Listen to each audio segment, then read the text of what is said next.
Now, the first thing I'm gonna do is go over here and click on HTML, and then I'll click on Add Websites. And then I wanna select HTML websites, because remember, we created the website using HTML with Claude. So I'll click on HTML website, and then I'll enter in my domain. Now I do have one free domain. Let's see which extensions are free.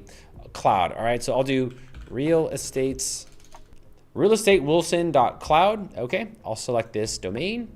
I'll click on next.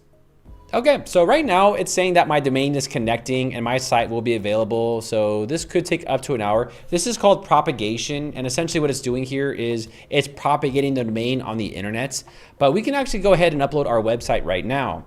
So going over here to the file manager, all I'll do is click on open. So in the file manager, you'll then see a public HTML file. You'll just double click on this. And then you'll see this default PHP. All you gotta do is just delete this, so I can right click and delete it, okay? And then I'm just gonna upload my HTML file here and we're done. Now we're gonna take that file that we got from Claude and we're just gonna simply import it right here. So going back over here, I'll click on download. Now it's going to download a HTML file, you can see right there. Now also, just in case you want me to walk you through it here, this is the file right here. So it should just say your, website.html. Now you need to rename this. So let's go ahead and upload it and then we'll rename it.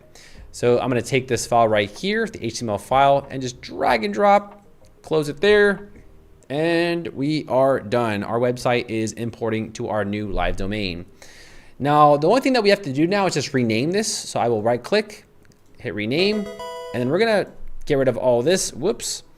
Rename, and we're just going to make sure that we have the .html, and you're just going to type in index.html,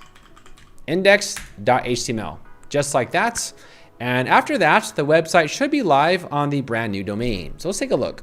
And it looks like it propagated. So you can see the time here. It only took about a few minutes. I'll go ahead and take a look at the websites, make this bigger, and voila, we now have our beautiful AI websites imported on our new domain.